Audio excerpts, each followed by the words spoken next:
సౌరాష్ట్రే సోమనాథం చ శ్రీశైలే మల్లికార్జునం ఉజ్జయిన్యాం మహాకాలం ఓంకారమమలేశ్వరం ప్రజ్వల్యాం వైద్యనాథం చ ఢాకిన్యాం భీమశంకరం సేతుబందేతు రామేశం నాగేశం దారుకావనే వారణాస్యం తు విశ్వేశం త్ర్యంబకం గౌతమీతటే హిమాలయే తు కేదారం ऋष्णेशं च शिवालये एतानि ज्योतिर्लिङ्गानि सायन्त्र पठे नर सप्तजन्मकृतं पापं स्मरेण विनश्यति इति 12 ज्योतिर्लिङ्गस्तोत्रं सम्पूर्णम्। ॐ शिवार्पणमस्तु।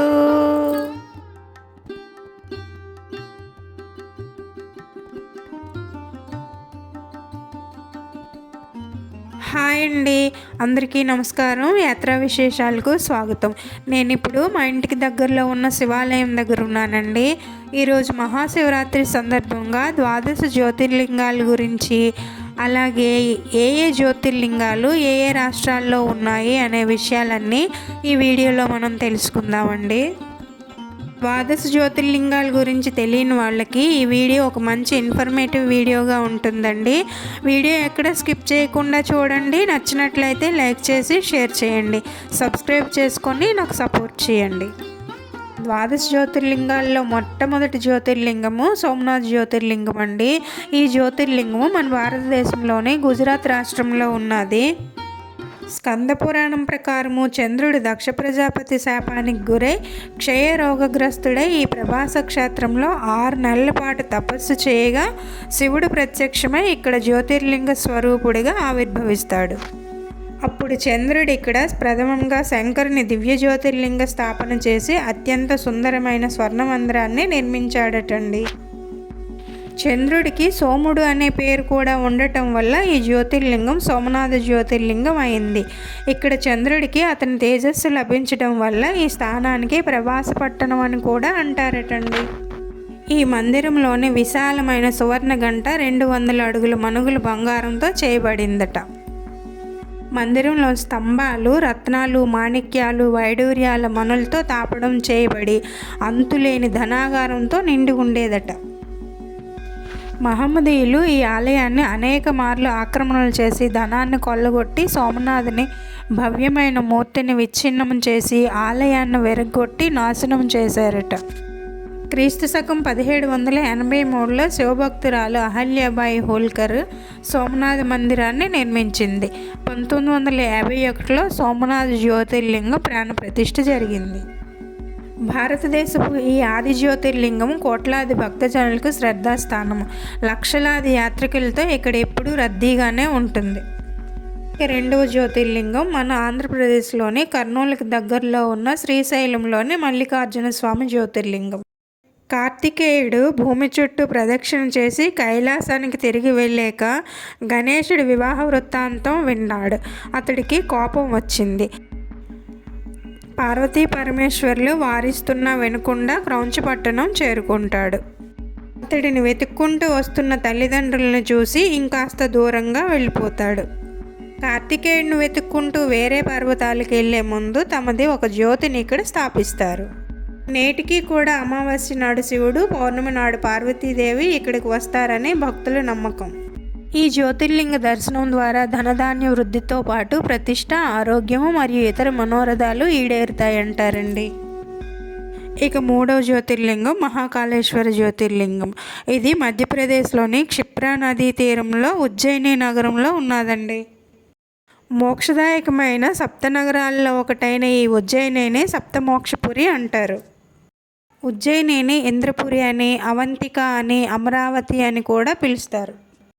ఇంద్రపురిలో ఉండే 33 కోట్ల దేవతలు ఈ ఉజ్జయినిలోనే ఉన్నారా అనిపిస్తుంది.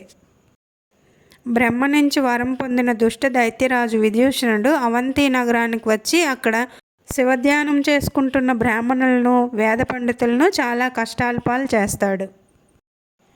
తక్షణమే పార్థవమూర్తి ఉన్న స్థానంలో ఒక భయంకరమైన శబ్దంతో భూమి బద్దలై అక్కడ ఒక పెద్ద అగాధం ఏర్పడింది. ఆ అగాధం నుంచి శివుడు ఒక విరాట రూపధారి మహాకాల రూపంలో ప్రకటితమై ఒకే ఒక్క హూంకారంతో ఆ రాక్షసుడిని భస్మం చేస్తాడు. అప్పుడు ఇంద్రాది దేవతలు వచ్చి మహాకాళేశ్వరుడిని స్తుతిస్తారు. మధ్యప్రదేశ్లోని నర్మదా నది ఒడ్డున దీని ధారలో నడుముగా ఒక విశాల ద్వీపం మీద మాంధాత చక్రవర్తి ఇక్కడ తపస్సు చేస్తుండగా అతని తపస్సుకు మెచ్చి శ్రీ శంకర భగవానుడి 12 జ్యోతిర్లింగాల్లో ఒకటైన 4వ జ్యోతిర్లింగము ఓంకారమమలేశ్వరుడు అనే పేరుతో ప్రకటితమయ్యాడు. ఆ తర్వాత వింధ్య పర్వతరాజు ఘోర తపస్సు చేసి అమలేశ్వరుడిని ప్రసన్నం చేసుకున్నాడు. ఈ రెండు కలిపి ఓంకారేశ్వర జ్యోతిర్లింగంగా పిలుస్తారు. ఇక 5వ జ్యోతిర్లింగము జార్ఖండ్లోని పర్లీ గ్రామంలో ఉన్న వైద్యనాథ్ జ్యోతిర్లింగం. ఇక్కడ శివపార్వతులు జంటగా ఉంటారు. ఇలా జంటగా ఉండటం కేవలం ఈ పర్లీ గ్రామంలోనే కనిపిస్తుంది. పర్లీ గ్రామం వద్ద గల కొండల్లోనూ నదుల తీరాల్లోనూ అడవుల్లోనూ వైద్యానికి ఉపయోగపడే మూలికలు ఎన్నో లభిస్తాయి. అందువల్ల పర్లీ జ్యోతిర్లింగాన్ని వైద్యనాథ నామంతో కూడా పిలుస్తారు. పురాణాల ప్రకారం అయితే చాలా పెద్ద కథలే ఉన్నాయండి. వీడియో లెందీ అయిపోతుందని నేను సింపుల్గా చెప్తున్నాను. ఒక్కో జ్యోతిర్లింగం గురించి చెప్పినప్పుడు అన్నీ వివరంగా వివరిస్తాను. 12 జ్యోతిర్లింగాల్లోనూ ఒకటైన 6వ జ్యోతిర్లింగం భీమశంకర జ్యోతిర్లింగము. ఇది మహారాష్ట్రలోని పూణే జిల్లాలో భీమా నది ఒడ్డున ఉన్నది. పురాణాల కాలంలో త్రిపురాసురుడు అనే రాక్షసుడు ముల్లోకాలను కల్లోలం చేసి భయభ్రాంతుల్ని చేశాడు. చివరకు పరమేశ్వరుడే స్వయంగా విశాల భీమకాయ ధారణ చేసి త్రిపురాసురుడిని హతమరుస్తాడు. అప్పుడు భక్తులు మీరు సదా ఎల్లప్పుడూ ఇక్కడే నివసించమని ప్రార్థిస్తారు. భోలాశంకరుడు భీమేశ్వర జ్యోతిర్లింగంగా ఇక్కడ నివసించసాగాడు. ఇప్పుడు 7వది రామేశ్వర జ్యోతిర్లింగము. రాముల వారు రావణ బ్రహ్మను హతమర్చి సీతమ్మతో సహా తిరిగి వస్తూ రావణ హత్య పాతకాన్ని పోగొట్టుకోవటానికి ఇక్కడ అగ్నికుండంలో స్నానం ఆచరించి శివలింగాన్ని ప్రతిష్ఠ చేస్తారు. రామేశ్వరంలో రామ్నాథ్ జ్యోతిర్లింగ దర్శనం ఒకటే కాదండి, ఇక్కడికి వస్తే చార్ధామ్ యాత్రల్లో ఒక ధామ యాత్ర కూడా పూర్తవుతుంది. ఇంకా 8వ జ్యోతిర్లింగము నాగేశ్వర జ్యోతిర్లింగం. ఇది కూడా సోమనాథ్ జ్యోతిర్లింగం లాగే గుజరాత్లోనే ఉన్నదండి. గుజరాత్ వెళ్తే ద్వారకను కూడా దర్శించుకోండి. ద్వారక చార్ధాముల్లో ఒక ధామం అండి. రామేశ్వరము సౌత్ పోల్ అయితే ద్వారక వెస్ట్ పోల్ అండి. అంతేకాదండి, ద్వారక సప్తమోక్షపురుల్లో ఒకటని కూడా చెప్తారు. ఇక 12 జ్యోతిర్లింగాల్లో అత్యంత ప్రాముఖ్యతను సంతరించుకున్న 9వ జ్యోతిర్లింగము మనిషి జీవితంలో ఒక్కసారైనా దర్శించి తరించాలనుకునేది కాశీ విశ్వనాథ్ జ్యోతిర్లింగం అండి. వారుణి మరియు అసి నదులు ఎక్కడైతే గంగలో కలుస్తాయో ఆ సంగమ స్థలంపై ప్రాచీన కాలంలో ఒక దివ్య నగరం నిర్మితమైందండి. దాని పేరే వారణాసి. వారణాసి తీర్థంలో కాశీ జాతి వారు ఉండేవారు. అందుకే దీన్ని కాశీ అని కూడా పిలుస్తారు. కాశీ సప్తమోక్షపురుల్లో ఒకటి. కాశీ నగరము మోక్షప్రదాయిని, జ్ఞానప్రదాయిని. ఇక్కడ నివాసులు ఏ తీర్థయాత్రలు చేయకుండానే ముక్తి పొందుతారటండి. ఇక్కడ మరణించిన ప్రతి జీవి మోక్షానికి అర్హత పొందిన వాళ్ళేనట. ఈ క్షేత్రంలో చేసిన ఏ సత్కార్యమైనా సహస్ర కల్పాల్లో కూడా క్షయం కాదట. ఇప్పుడు త్రయంబకేశ్వర జ్యోతిర్లింగం గురించి తెలుసుకుందామండి. ఇది 12 జ్యోతిర్లింగాల్లో 10వ జ్యోతిర్లింగం అండి. ఇది మహారాష్ట్రలోని నాసిక్లో గౌతమి నదీ తీరంలో ఉన్నదండి. ఈ దివ్య జ్యోతిర్లింగము ఒక విచిత్ర రూపంలో కనిపిస్తుందండి. ఆలయం గర్భగుడిలో రోల్ లాంటి గొయ్యి ఉంటుంది. ఆ గొయ్యిలో బటన్ వేల్ ఆకారంలో 3 లింగాలు ఉంటాయండి. బ్రహ్మ, విష్ణు, మహేశ్వరులు. 3 లింగాలు కలిపి త్రయంబకేశ్వరుడు అని పేరు. ఈ 3 మహేశ్వర లింగంపై నీరు ఎల్లప్పుడూ కారుతూ ఉంటుందండి. ఇది ప్రకృతి సహజంగానే నిరంతరం సాగే అభిషేకం. ఇంకా శంకర్ భగవానుడి 12 జ్యోతిర్లింగాల్లో కేదారేశ్వర జ్యోతిర్లింగం ఒకటండి. హిమాలయ ప్రాంతాల్లో ఉన్న ఒక దివ్య జ్యోతిర్లింగం ఇది. హిమాలయ దేవభూమిలో ఉన్న ఈ జ్యోతిర్లింగాన్ని దర్శించుకోవటం కేవలం 6 నెలలు మాత్రమే సాధ్యపడుతుంది. వైశాఖ మాసం నుంచి ఆశ్వయుజ మాసం వరకు మాత్రమే ప్రజలు ఈ జ్యోతిర్లింగ యాత్రను చేయగలరండి. మిగతా కాలం అంతా కూడా విపరీతమైన చలితో హిమాలయ పర్వతం అంతా కూడా మంచుతో కప్పబడి ఉండటం వల్ల శ్రీ కేదారేశ్వర ఆలయం మూసివేయబడి ఉంటుందండి. ఇంకా ద్వాదశ జ్యోతిర్లింగాల్లో చిట్ట చివరిది 12వది అయిన కృష్ణేశ్వర జ్యోతిర్లింగం అండి.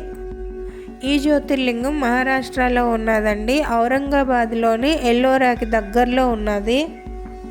ఇదండి భారతదేశంలో ఉన్న 12 జ్యోతిర్లింగాల గురించి నాకు తెలిసినంత వరకు చెప్పానండి. మీకు ఇంకేమైనా తెలిస్తే కమెంట్ బాక్స్లో కమెంట్ చేయండి. ఇవాళకి ఇంతేనండి. ఇంకో మంచి వీడియోతో మళ్ళీ కలుద్దాం. వీడియో నచ్చినట్లయితే లైక్ చేసి షేర్ చేయండి. సబ్స్క్రైబ్ చేసుకోవడం మర్చిపోకండి.